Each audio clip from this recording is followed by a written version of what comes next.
Hi, my name's Kathy Miller, and this week we're looking at how to paint and improve those roofs you get on plastic kits.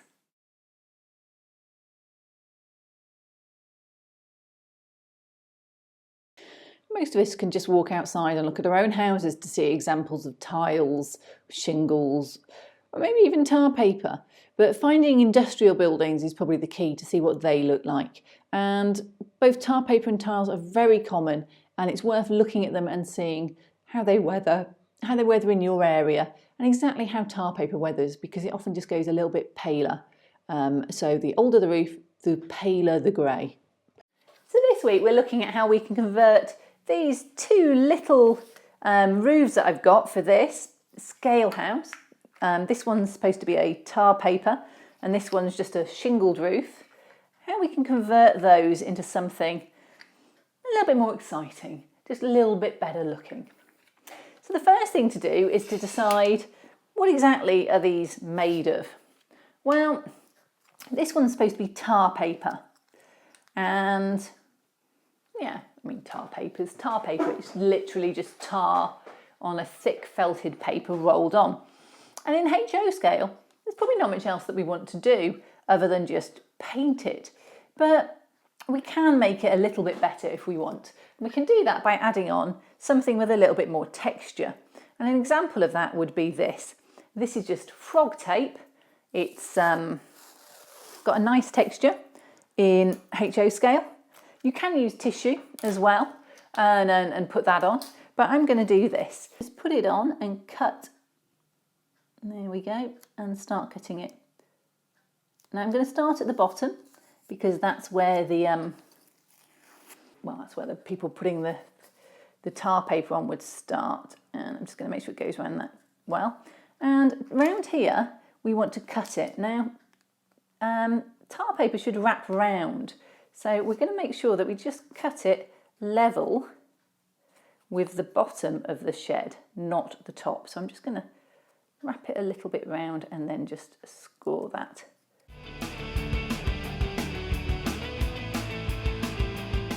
So don't skimp on the masking tape. The next one's a bit harder because we've got a chimney in the middle of it. So before we get too far, I'm just going to cut something out for the chimney. So we now need to cut that one to be exactly the right size. Now, it will sit in here, but it will overlap this one. So I'm going to get my ruler, I'm going to measure it, and it's a scale 1 3/4.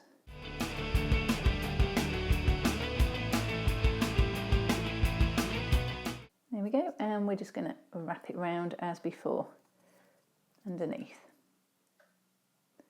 And now it slightly overlaps the one beneath it to give that nice stagger that you want.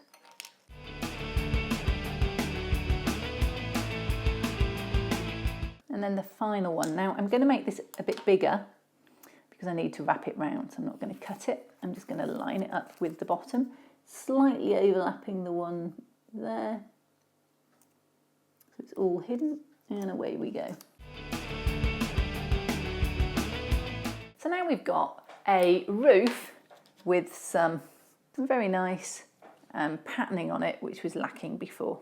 And it wraps around the edges so it looks a little bit more realistic. So now what we need to do with both these roofs is just paint them. Now, this has already been primed and this is masking tape. I'm just going to literally paint them with acrylic paints. This is quite a pale grey, which just suits what I want, so just brush it on. And then we're going to look at this one. Now this is really, what could it be? It could be asphalt tiles. I don't think it's wood shakes because they're too even. So again, it could be a slate. But to show you the difference, I'm going to use the same grey and just show you how it comes out on different roof styles. So I'm just going to paint these in it, and again, it'll be a couple of coats. So I'm just going to add another coat of this when this one's dried. So the next thing we need to do is bring this detail out, and the best way to do that is with a wash. There's a number of ways you could use an acrylic wash. I try and always alternate the different solvents. So having done acrylics, I'd now do an enamel wash. And so I'm going to use a dark one because I want these to be a little bit darker than they are now. This is quite a pale grey.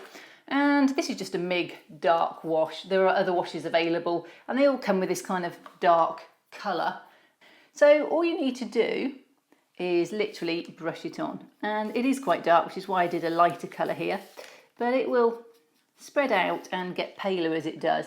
And the idea is that it sits in all the gaps and acts as almost like a shadow. But I also use it as a colouring because I do like to just build up layers and layers of colouring. So here we're going on here, I'm just adding it as a black colouring. And on this one, similar thing. It's worth saying that looking at this a minute or two later and it's all run to the bottom, so every now and then you can just tip it so it runs. Or if you've got excess, you can just touch the edge with a bit of tissue and it will pull it off, which will also get rid of the issue. Okay, so these are dried and they look a little bit, yeah, a little bit whatever. So I think it needs another layer of coat. And what I'm going to do is I'm going to use an acrylic so I don't lift this off.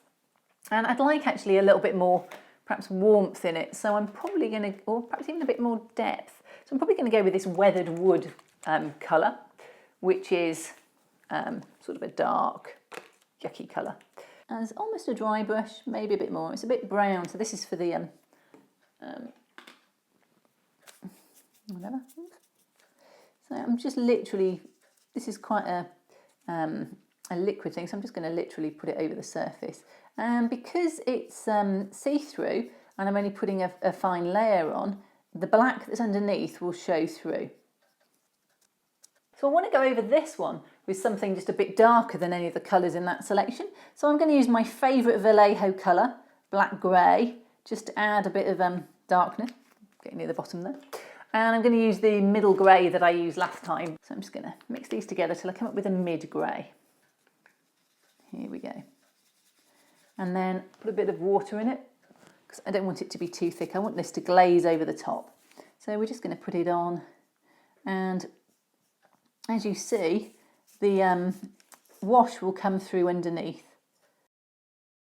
Okay, so next up on the roofs, I just need to, well, they're a bit shiny.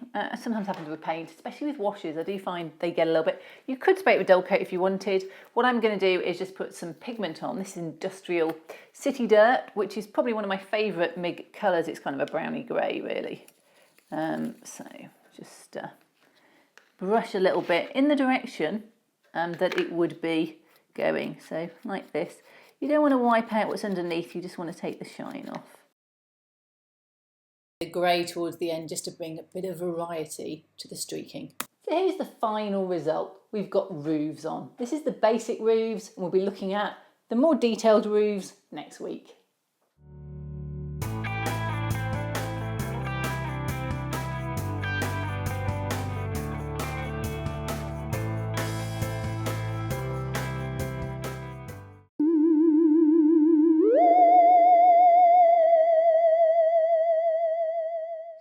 Mill-scale Kathy's adventures in space continue.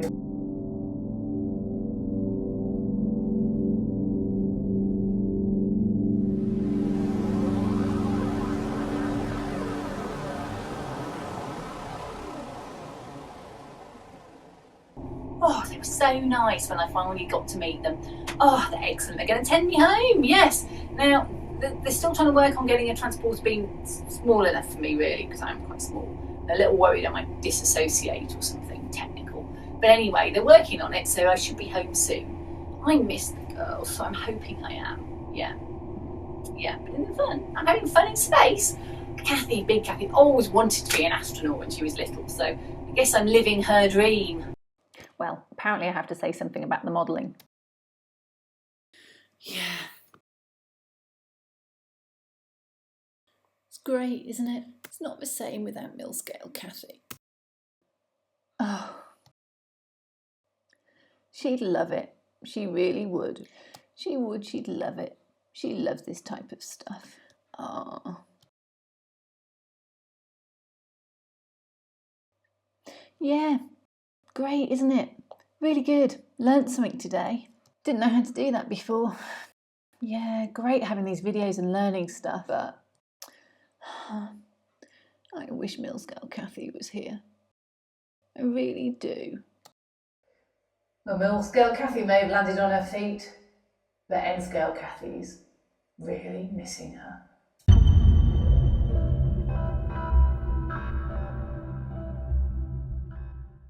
Well, I hope you enjoyed this week's episode. If you did, then subscribe to me on YouTube. Alternatively, like me on Facebook, Kathy Millett Modelling, or my website, kathymillett.co.uk. See you next week.